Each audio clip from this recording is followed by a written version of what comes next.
Hello শিক্ষার্থীরা, নিশ্চয়ই তোমরা ভালো আছো। আজকে আমি প্রথম শ্রেণীর ইংলিশ ফর টুডে বইয়ের ইউনিট 2 এর লেসন 7 নিয়ে আলোচনা করব। আজকে আমাদের আলোচ্য বিষয় নাম্বারস 3 অ্যান্ড 4, অর্থাৎ নাম্বারস মানে সংখ্যা সমূহ, অর্থাৎ 3 এবং 4 নিয়ে আমরা আলোচনা করব। অ্যাক্টিভিটি এতে বলা হয়েছে what do you see in the picture, তারপরে প্রশ্নবোধক চিহ্ন। হোয়াট এটি একটি প্রশ্নবোধক বাক্য। হোয়াট মানে কি, ডু একটি সাহায্যকারী ভার্ব, ইউ মানে তুমি, সি মানে দেখা, ইন মানে মধ্যে, দ্য পিকচার মানে ছবিটিতে, অর্থাৎ তুমি ছবিটিতে কি দেখছো। তোমার কাছে প্রশ্ন করা হয়েছে। তো আমরা এখানে ছবিটিতে দেখতে পাচ্ছি 3 জন বালক বালিকা 3টি ফ্ল্যাগ নিয়ে দৌড়াচ্ছে, এবং আমরা এখানে আরও দেখতে পাচ্ছি এখানে 3টি পাখি উঠছে, তারপর এখানে 3টি ফুল ফুটেছে। এইখানে আমরা দেখতে পাচ্ছি 4টি 1 2 3 4 4টি শাপলা ফুল ফুটেছে।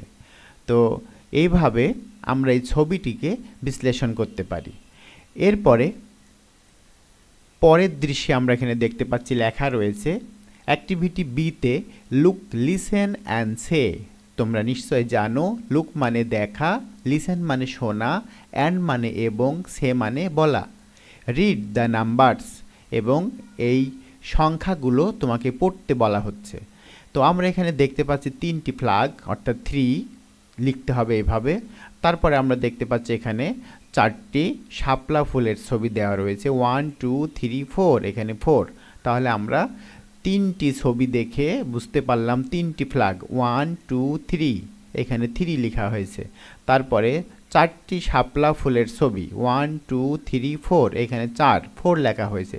তাহলে ইংরেজিতে আমরা যদি 3 লিখি তাহলে এভাবে লিখতে হবে, এইখান থেকে শুরু করে এইভাবে, আর 4 লিখতে হলে এইখান থেকে এইভাবে 4। তারপরে অ্যাক্টিভিটি সিতে বলা হচ্ছে ট্রেস। ট্রেস মানে হাত ঘোরানো বা অঙ্কন করা বা দাগানো। ইন দ্য ইয়ার, অর্থাৎ এইখানে আমাদের হাত ঘোরানো, অর্থাৎ বাতাসে হাত ঘোরানোর কথা বলা হচ্ছে। ট্রেস অর্থাৎ আঁকাও, অ্যান্ড রাইট এবং লেখো। তো আমাদের এখানে প্রথমে, যেহেতু আজকের আলোচ্য বিষয় 3 এবং 4, আমাদের প্রথমে এখানে 3 দেওয়া রয়েছে, এবং এখানে এয়ারের উপরে ট্রেস করতে হবে, অর্থাৎ আঁকাতে হবে। আমরা যদি এইখানে এভাবে হাত ঘুরাই তাহলে এখানে লেখা আসবে না, এই জন্য এখানে বলা হচ্ছে ট্রেস ইন দ্য এয়ার। তারপরে এইভাবে আমরা যদি এখানে হাত ঘুরাই এইভাবে 3 লিখতে হয়। এখান থেকে শুরু করে প্রথমে এইভাবে, তারপর আবার এখান থেকে এইভাবে আনতে হবে, এভাবে 3। তো আমরা যদি লিখি তাহলে 3টা হবে এই রকম 3। তারপরে আমরা যদি আর একবার লিখি 3। এরপরে তোমরা বাড়িতে তোমাদের বইতে এইখানে যে ফাঁকা ঘরগুলো রয়েছে এগুলো সব পূরণ করে দিবে, অর্থাৎ 3 3 3 3 3 3। এরপরে আমরা দেখতে পাচ্ছি আমাদের পরের আলোচনা, সেটা হচ্ছে 4। আমরা পূর্বেই পড়ে এসেছি। আজকের আলোচ্য বিষয় হচ্ছে নাম্বারস 3 অ্যান্ড 4। আমরা 3 সম্পর্কে জানলাম, 3 লেখা সম্পর্কে জানলাম কিভাবে লিখতে হয়। এখন আমরা 4 দেখব কিভাবে লিখতে হয়। প্রথমে আমরা ট্রেস করব ইন দ্য ইয়ার, অর্থাৎ এখানে হাত ঘোরাবো, তারপরে আমরা লিখব। তো 4 লিখতে হলে এইখান থেকে শুরু করে এইভাবে এই দাগ সোজা নিচের দিকে। আবার যদি আমরা লিখি এইখান থেকে এনে এইভাবে দিয়ে এইভাবে, অর্থাৎ এইখান থেকে শুরু করে সোজা বাম পাশে, তারপর একটু ক্রস করে উপরের দিকে, তারপরে সোজা নিচের দিকে আনতে হবে। এভাবে 4 লিখতে হয়। তো আমরা যদি লিখি কম্পিউটারে তাহলে এইভাবে হবে। তারপরে এইভাবে যদি লিখি 4, আমরা যদি আবার আরও লিখি 4 4 4, তোমরা বাড়িতে এগুলো তোমাদের বইতে পেন্সিল দিয়ে এগুলো পূরণ করবে 4 লিখে লিখে, তাহলে 4 লেখা আমরা শিখে যাব। অ্যাক্টিভিটি ডিতে আমরা এখানে দেখতে পাচ্ছি বলা হয়েছে count and write the number of petals in each flower, অর্থাৎ কাউন্ট মানে গণনা করা, অ্যান্ড মানে এবং, রাইট মানে লেখা। গণনা করো এবং লেখো দ্য নাম্বার, অর্থাৎ সংখ্যাটি গণনা করো এবং লেখো। Of petals in each flower, প্যাটালস মানে ফুলের পাপড়ি, ইন মানে মধ্যে, ইস মানে প্রত্যেক, ফ্লাওয়ার মানে ফুল। এখানে যে ফুলগুলো দেয়া রয়েছে কয়টি করে পাপড়ি রয়েছে সেটি আমাদের এখন গণনা করতে হবে এবং সেটি নিচে লিখতে হবে। তো আমরা প্রথমে দেখতে পাচ্ছি এখানে ফুলদানিতে একটি ফুলের গাছ, এখানে পাপড়ি বা প্যাটালস রয়েছে 1, অর্থাৎ আমরা এখানে লিখব 1। তারপরে আমরা আবার ফুলদানিতে দেখতে পাচ্ছি এখানে একটি ফুল দেওয়া রয়েছে, এখানে 4টি প্যাটালস রয়েছে, অর্থাৎ 4টি পাপড়ি রয়েছে। আমরা এখানে লিখব 4। তারপরে আমরা এখানে দেখতে পাচ্ছি আরেকটি ফুলদানিতে এখানে একটি ফুলের ছবি রয়েছে, সেখানে 3টি প্যাটালস রয়েছে, অর্থাৎ 3টি ফুলের পাপড়ি রয়েছে। তাহলে আমরা এখানে লিখব 3। তারপরে এই ফুলদানিতে ফুলে রয়েছে 2টি প্যাটালস, অর্থাৎ 2টি ফুলের পাপড়ি রয়েছে।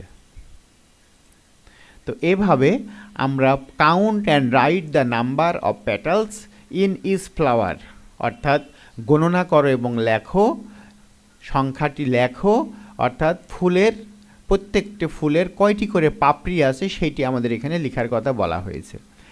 এরপরে অ্যাক্টিভিটি ইতে বলা হচ্ছে let us draw things from numbers. তোমরা নিশ্চয় জানো লেট মানে চলো, আস মানে আমরা, ড্র মানে আঁকানো, থিংস মানে বস্তু, ফ্রম মানে হইতে, নাম্বারস মানে সংখ্যাগুলো হইতে আমরা বস্তু অঙ্কন করি, অর্থাৎ সংখ্যার মতো করে আমরা কিছু বস্তু অঙ্কন করব। Follow the clues given below, follow the clues given below, অর্থাৎ ফলো মানে নিম্নরূপ, দ্য ক্লুজ মানে সূত্রটি, গিভেন বিলো অর্থাৎ নিচে সূত্রটি ফলো করার কথা বলা হচ্ছে, অনুসরণ করার কথা বলা হচ্ছে। Draw colour and display the pictures in your classroom. Draw মানে আঁকাও, কালার মানে রং করা, অ্যান্ড মানে এবং, ডিসপ্লে মানে উপস্থাপন করা, দ্য পিকচার্স মানে ছবিসমূহ, ইন মানে মধ্যে, ইয়োর মানে তোমার, ক্লাসরুম মানে শ্রেণীকক্ষে, অর্থাৎ তোমার শ্রেণীকক্ষে তুমি যেটা অঙ্কন করবে, কালার করবে সেটি তোমাকে ডিসপ্লে করতে হবে, অর্থাৎ সবার সামনে প্রদর্শন করতে হবে। তো আমরা এখানে দেখতে পাচ্ছি প্রথমে 1 রয়েছে, আমরা এখানে একটি থিংস অঙ্কন করতে পারি একটি গাছের মতো, অর্থাৎ একটি গাছের গোড়া থাকে এইভাবে, উপরে যে পাতাগুলো মনে হয় যে একটি ছাতার মতো, সেটিকে আমরা দূরের থেকে আমরা দেখলে মনে করতে পারি যে এটি 1।